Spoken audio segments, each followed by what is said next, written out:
in your spiritual life, you appreciate how much the Guru is giving, how much information, knowledge, and he's teaching us how to love Krishna. So this is basically very, very valuable. And then naturally, spontaneously, there comes this desire to serve the Guru. And I started like that, like after 6 months after meeting Babaji, and basically you just approach Babaji and you say, this is who I am, this is what I can offer, these are my skills, this is my situation, I want to learn from you, surrender, like that. But really the best thing is that from your own intelligence, from your own initiative, you see what is needed and you fill the gap. You know, you see, oh, I'm expert in, like, we're doing so much, for example, programming and social networking and all this. So you would say, oh, I'm a good programmer, so let me join to this. Or let me join to this other project about feeding children in India. So there's so many projects and so many ways to serve the Guru.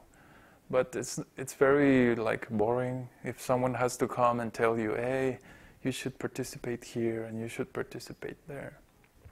It always comes from initiative, because that means you really have some love for the Guru. You appreciate what the Guru is doing. So this is what I would recommend, this kind of mood. I don't know if you have further questions in regards to that.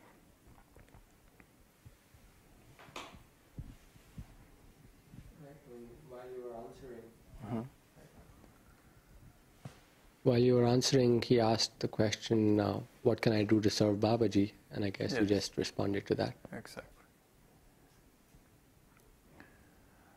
It may seem that Babaji is like Superman because like he's on YouTube and a big website and everything is like big, you know. But you would be amazed that you can actually email him, and if you send something very full of love and like that, he will respond and he will be very much, he will appreciate this mood from you. But most people really don't approach Babaji for service. Mostly they approach for business or exchange of, I'll give you this and you'll give me that, you know. That's not, well, that's neophyte. That's the neophyte stage. But later on you appreciate more from what the Guru is giving, and then you naturally want to give. And this develops until you give everything, and then suddenly you wake up and you're in Chile. Going to India. You're going to India or something like that. There's another question from Divyesh. Mm-hmm. At the moment I am chanting 10 rounds minimum, but everyone keeps telling me to chant 16. Should I take my time? Mother Swati asked the question, do you have a bona fide guru? He said, no. Srila Prabhupada is there for me. That is the background, and this is his question.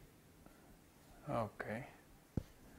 Well, you need a guru. I mean, Prabhupada is nice.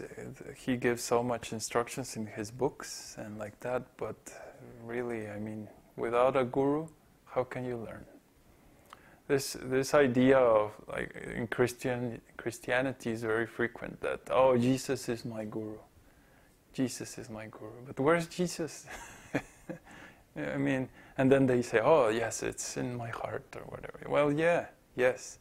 But so many things, especially like all these anarthas we've been reviewing the last week, all these bad qualities, so many things that are very dirty in the heart.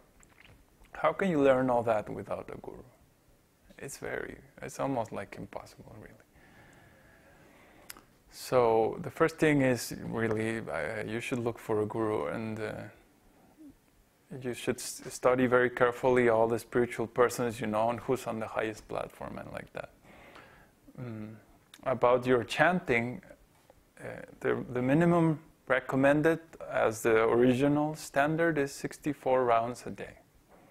So if you're chanting 10, well, yeah, it's kind of far away from that. But the thing is not to make it like too stressful, or if you just simply can't because you have a job or something like that, then just take it one step at a time. It's a gradual process. Babaji has mentioned several times that it's not a sprint. This is more like a marathon. So keep it steady, and if you're chanting 10, then keep that steady until you can increase, and then keep that steady, and like that. That's my best opinion.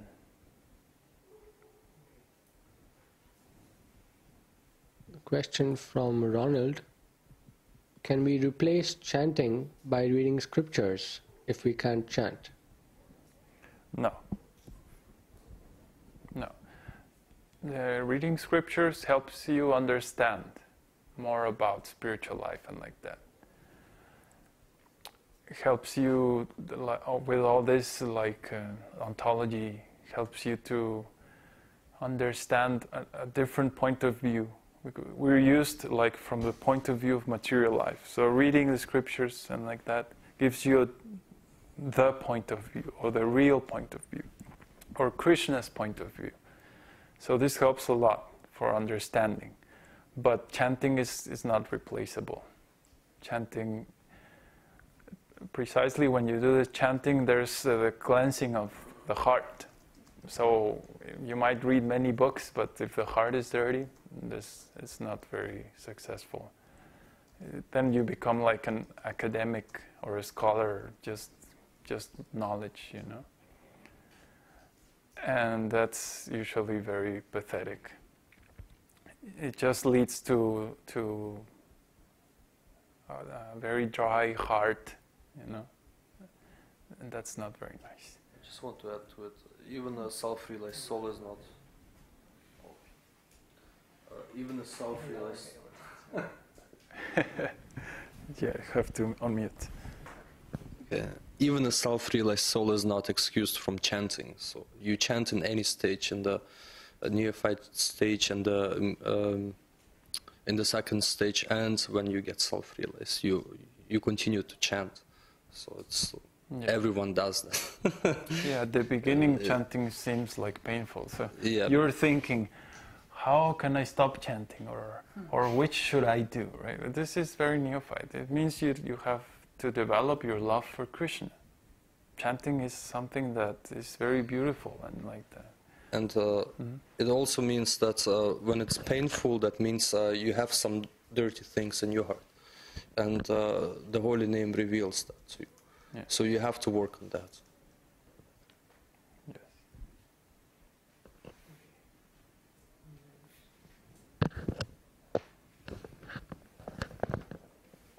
There's a question for Kanai. Amit is wondering why you haven't posted a YouTube video in a while.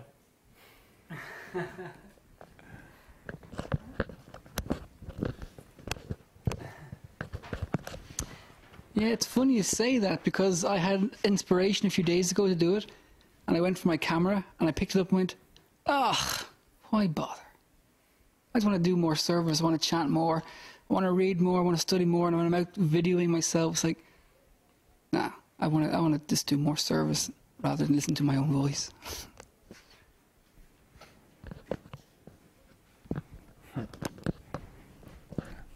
There is one way to understand spiritual life from an analogy. We were talking about that 2 days ago. It's a very nice way to understand, at least from outside, or in a more like a story kind of way, what spiritual life is and how it works. The material life or material consciousness is considered like a forest, or that we are in the middle of a forest of delusion. So imagine we are not only in a forest of delusion, but we are blind. And you could imagine that situation. Forest is always dangerous, you know. And there's a goal to reach. There's a place to go, to get outside of the forest. And that the other, like on the other side of the forest, that's where the Guru is, where Krishna, where the spiritual world is. So they are from their platform saying to everybody, come on over here. Here it is safe. Get out of the forest. And so many people, well, they don't believe that. They ignore the message, and they are blind, and they just keep going in circles, and they trip over once and again. Some others start hearing, and from the ones who hear,